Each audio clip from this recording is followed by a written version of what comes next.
tremendous, mate.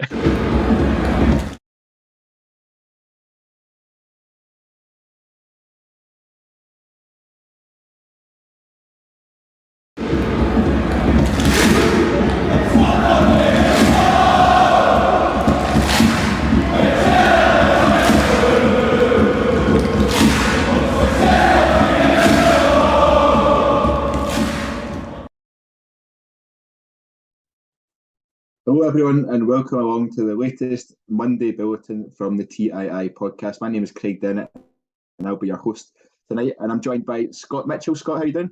Aye, not too bad, Craig. Thanks for having us on again. Excellent. Scott's had the day off, so he's ready to go. And I'm also joined by Daryl as well. How you doing, Daryl? Yeah, I'm good, mate. Good to see you again. Excellent. Well, it's been quite a quiet news day on the Rangers front, so we'll take a wee look at some of the headlines that have stood out today before sort of delving a bit deeper into what is going to be a huge second leg for Rangers in Eindhoven on Wednesday night. Scott, I'm going to come to you first of all. We all know, and we've spoken at length on TII Network alone about the performance of Willie Collum at the weekend at Easter Road, the 2 red cards as such. Rangers made some movements today on that, I think as expected, pretty much.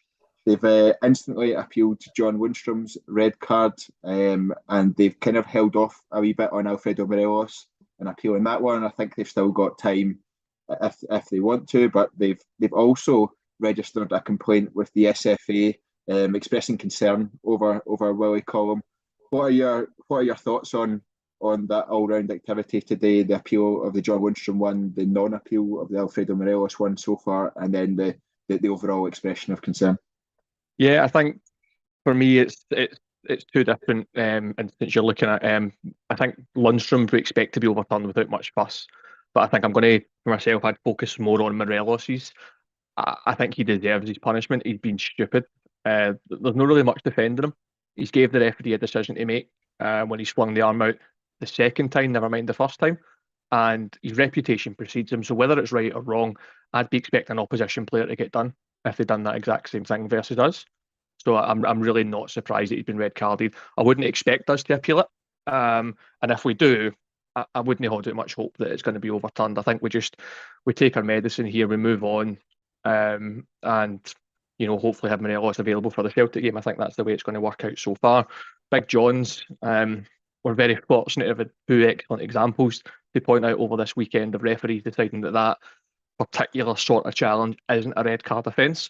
So down in England, you've got Jared Gillett, the Australian referee in the Premier League. He decided to rescind Kieran Trippier's red card for halting Kevin De Bruyne's attack. And you've got Willie Collum up here deciding an arguably worse challenge is deserving of lesser punishment. The difference in the 2 tackles is only that one was committed by a Rangers player. That's it. I think everyone agrees that Jake Doyle-Hayes' tackle was worse than Lundstrom's. And if any of them did a red card and none of them did, it would have been Jake Doyle-Hayes' challenge for me. Yeah, Daryl, I think we're all in agreement that we should appeal John Lundstrom. I don't think there's any doubt about that. I think we've seen Dermot Gallagher on Sky's Ref Watch talk about it. We've seen numerous pundits all over the country.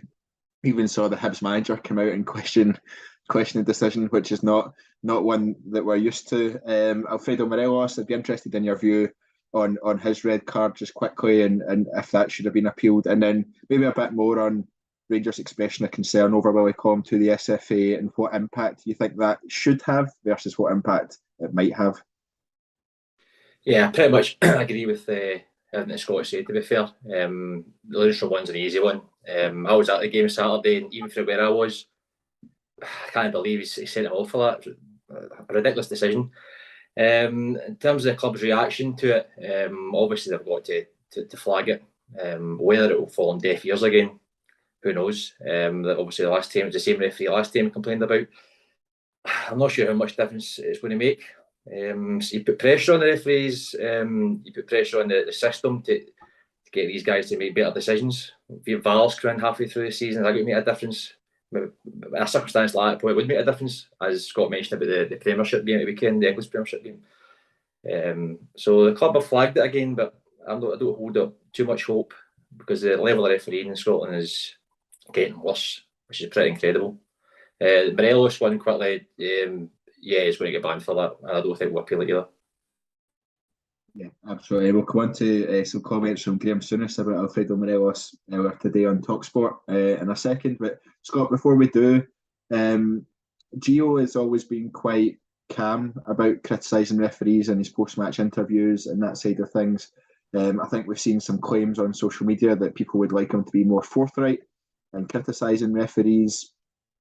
I'm of the opinion actually that despite referees, and Saturday was potentially a slight outlier, but in spite of referees, Rangers should still be good enough to beat pretty much any team in the Scottish Premiership, even if the referee has a nightmare. Do you think Gio should come out stronger in the media on that one, or do you think his approach is right and just let those in the boardroom take the action like they've done today? No, I think his approach is absolutely spot on. One of the things that really irked me about Steven Gerrard when he was a Rangers manager, and there wasn't a lot of things that I was upset with during his reign, but he was very quick to blame referees, he was very quick to blame opposition players. And I get that it's to take the pressure off our players, but we can't then be putting pressure on the referees. I think it could very easily turn into referees then sort of have some sort of vendetta against us. We don't want to end up like that lot across the city when they had the referee strike started a number of years back. So I think Gio's absolutely bang on in how he's approaching it. I understand the criticisms, I really do, and people just want to hear from the manager leading for the front. But I think he's spot on with it again, as I say. Yeah. Daryl, moving on to Alfredo Morelos and those comments from Souness on Talksport this morning that I mentioned, I'll just quickly read out his quote just so everyone has the context, and then I can sort of get your views on a few parts of it. So Graham Souness said this morning, "I don't know what's in his head. The ball is played to him. He puts a feeler out and then he has another go.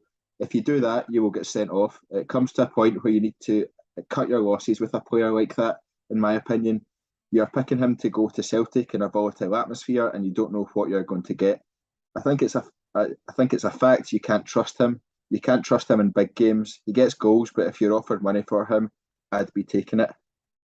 Quite strong views from Graham Souness, I think it's fair to say on that one. I don't think you'd expect any less from him either, to be honest. But having heard those comments, just if we talk overall about them and the tone of them, what's your view on them? Sort of first reading, first listening of them.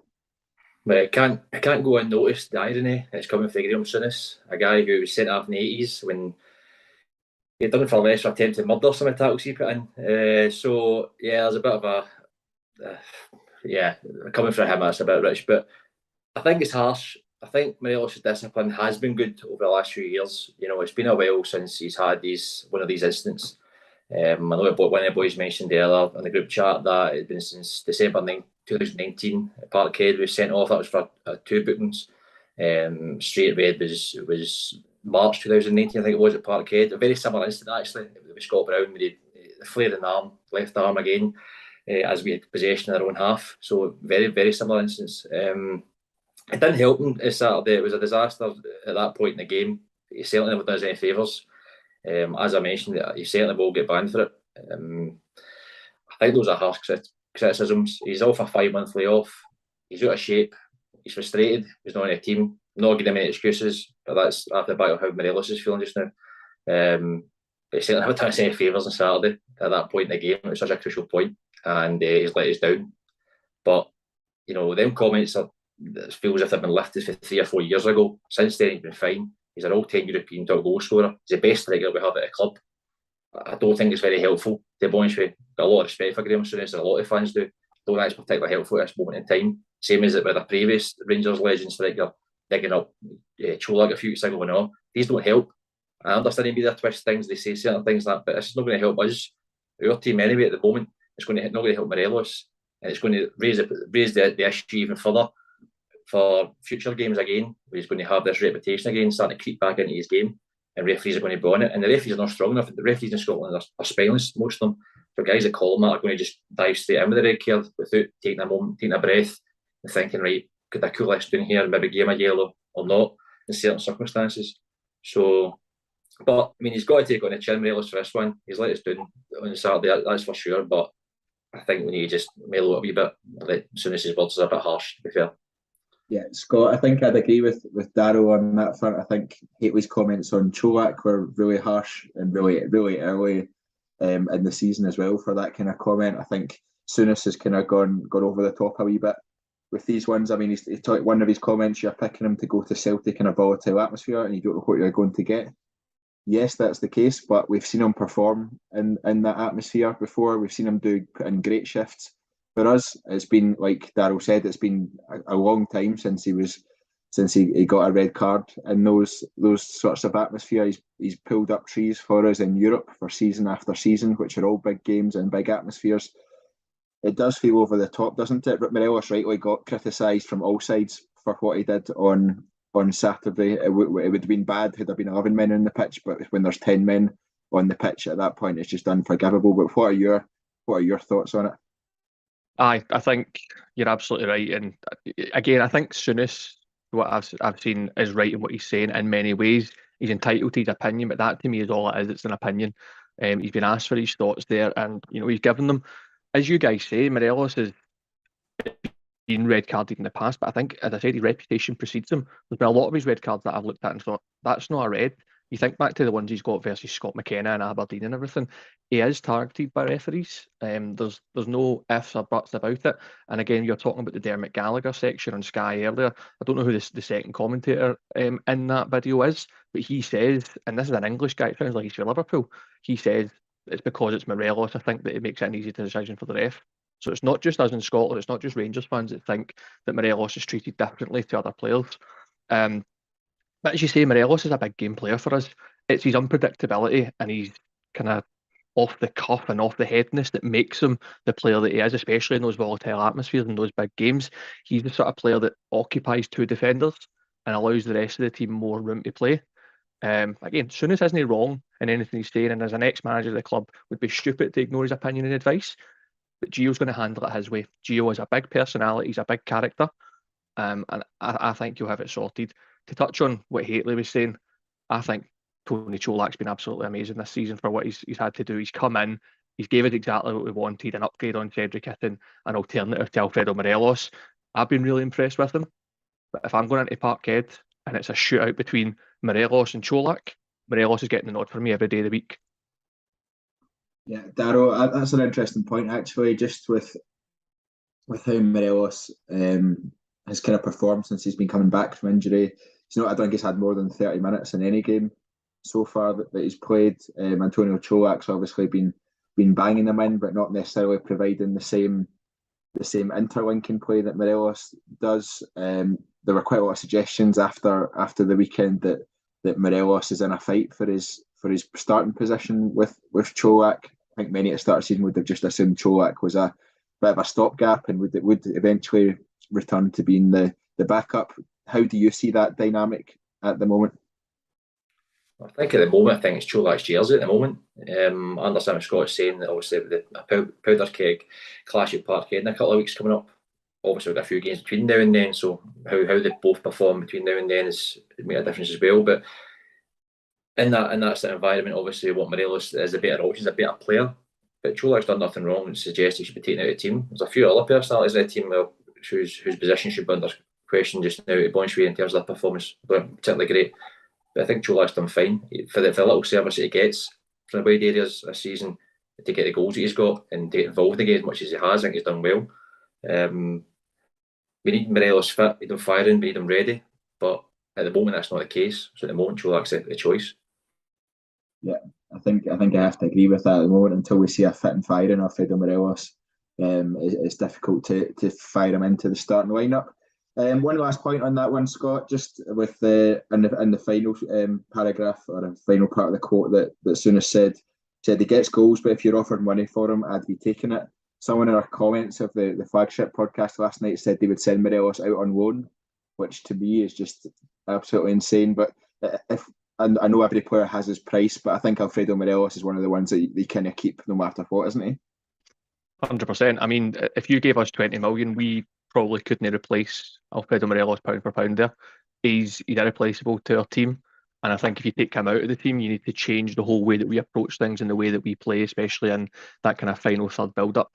I think to take that comment in isolation, you cannot loan out Alfredo Morelos, no ifs or buts about it. If we're paying the guy's wages, if he's a Rangers player, he has to be here. If we sell him, That's a decision that Gio has to make, fair enough. And if he does make it, I think he's well entitled to look at his rap sheet and say, you've done this, this, this, this, and this. It's time to let you go. And if that's the case, absolutely fine.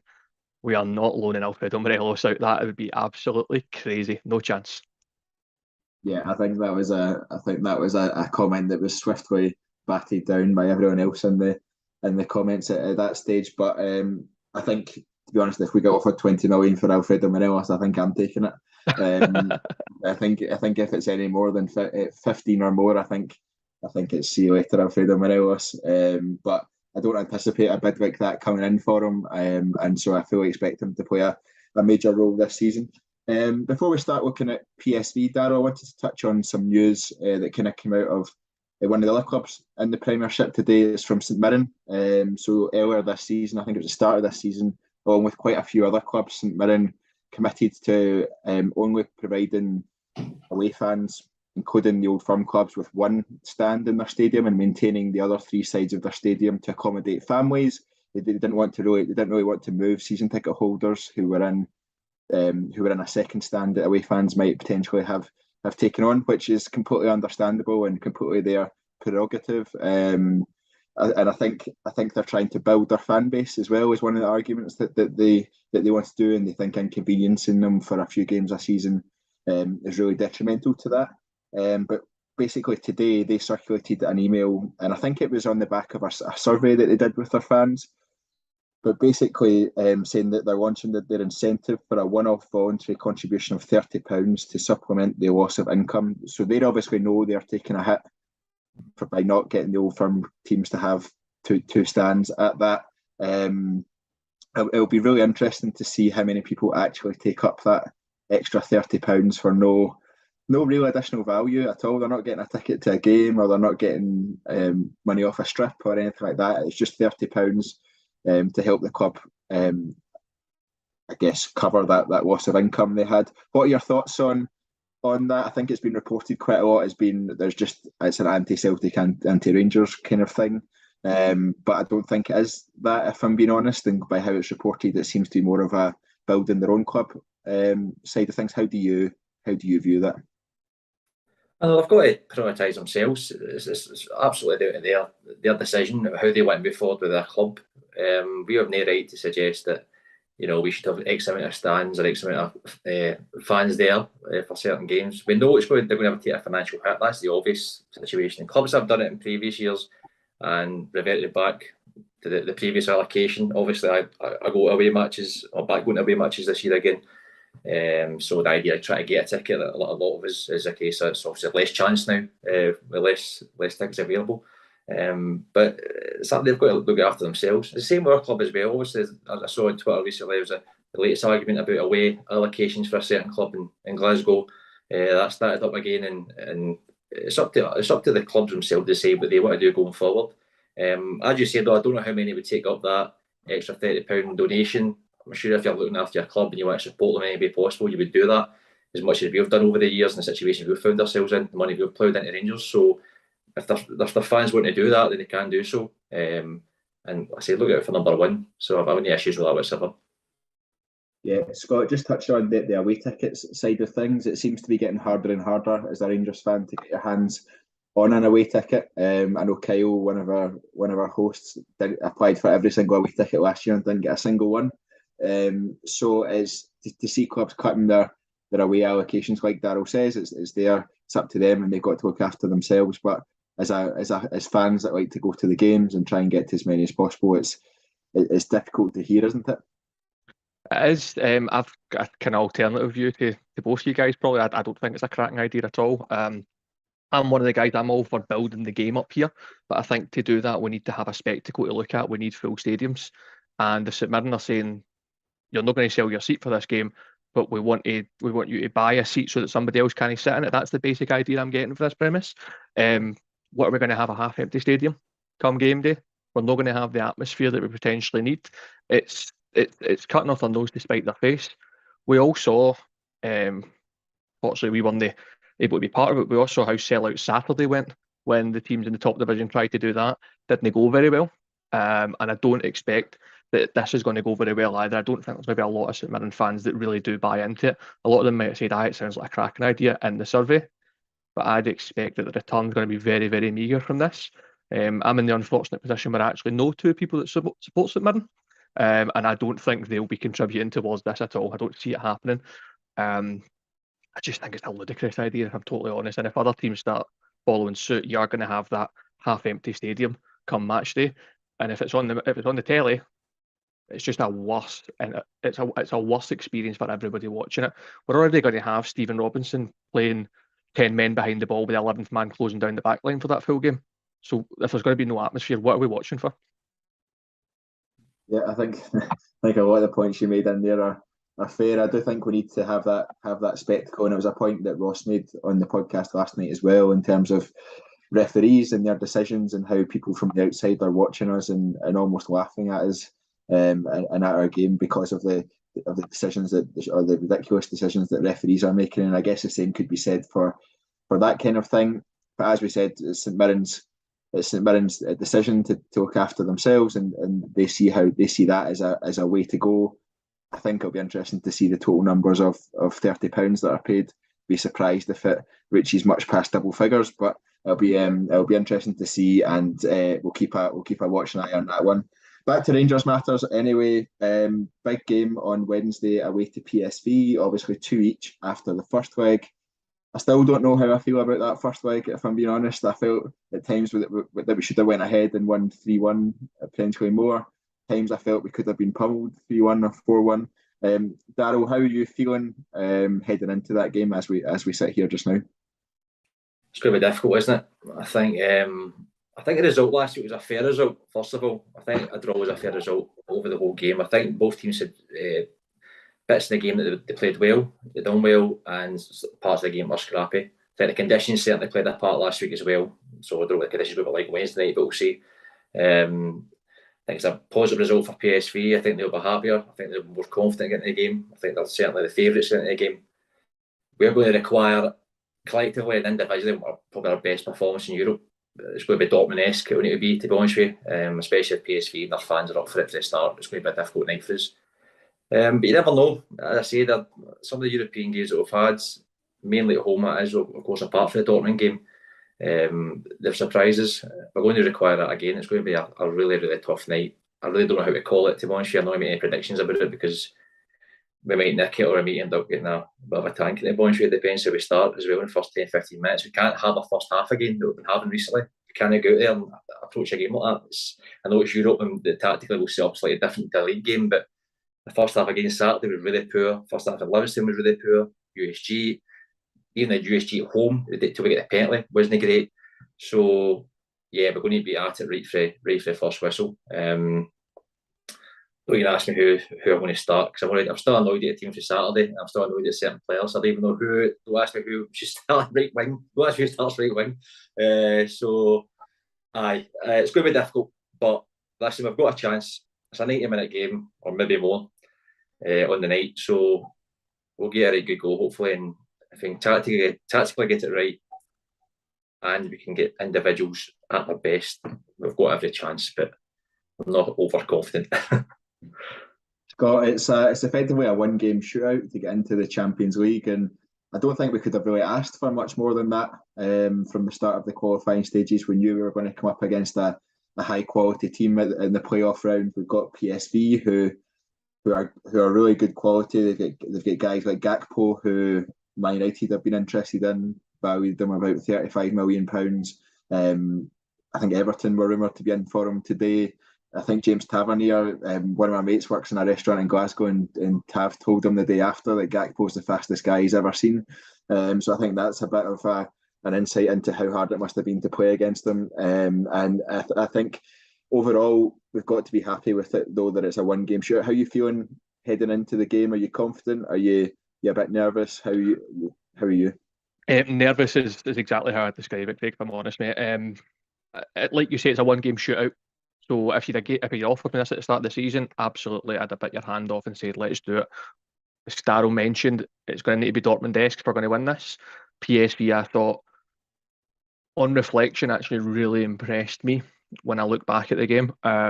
They played some really, really nice stuff. And the boy in the middle of the park, Sangari, I know we were warned about him prior to the game. I'd never really seen him play live before.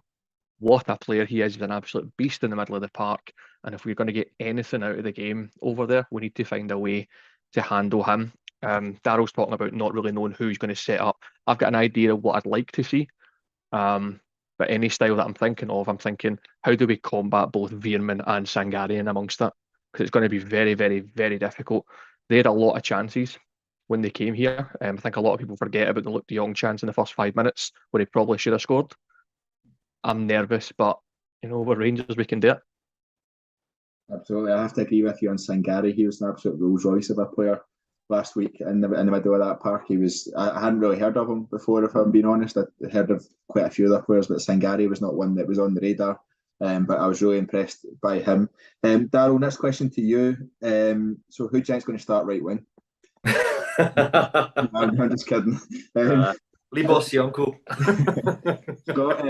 Scott mentioned about he was impressed by PSV last week, and I was impressed by how good they were in the tight spaces and with the wee touches, that they were always finding men and playing their way out and playing their way through the lines as such. How do we, as a team, go about and try and combat that, do you think?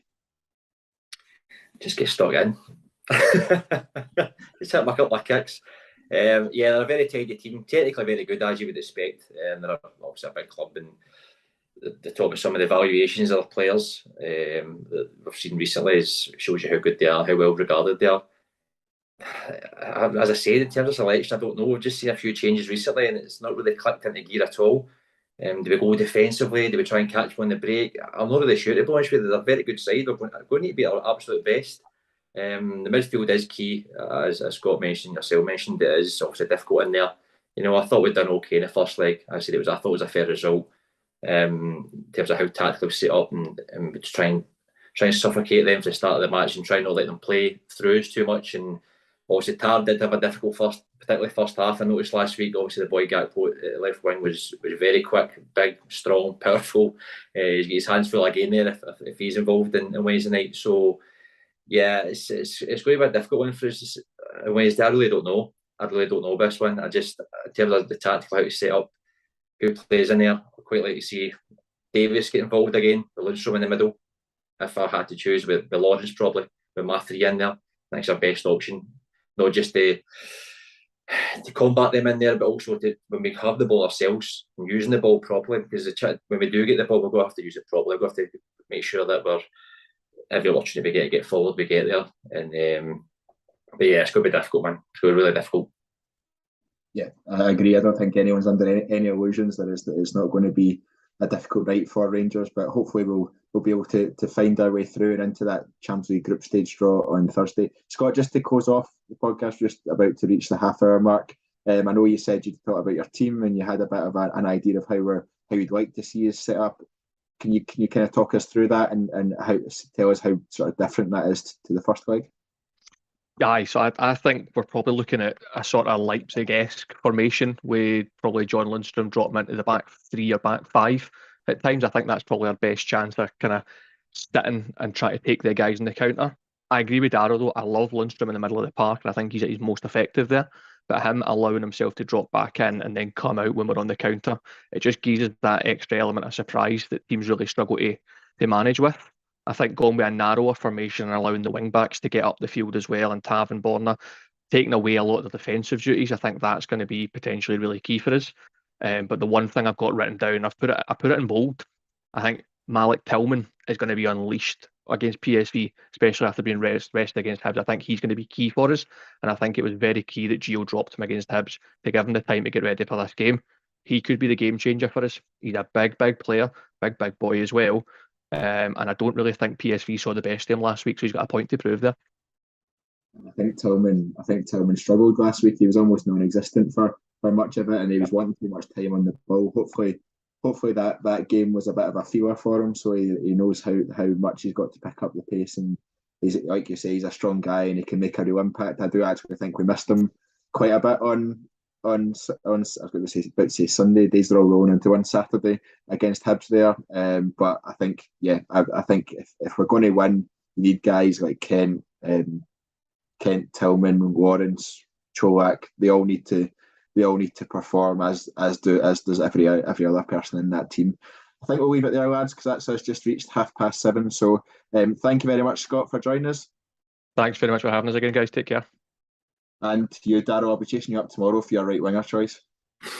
Cheers, mate. Thanks very much. And thanks very much to everyone who's been listening. This has been the Monday bulletin for the TII podcast. Don't forget to check out the rest of our live bulletins. We've got Kyle hosting on Wednesday at 7 p.m, Adam on Friday at 7 p.m, and then our main flagship podcast summarising everything that's gone on over the full week with Scott Patterson hosting at 8 p.m. on Sunday. So make sure you check those out, and don't forget to subscribe to the TII YouTube channel and turn on those notifications. Thanks very much for listening, and until next time, goodbye.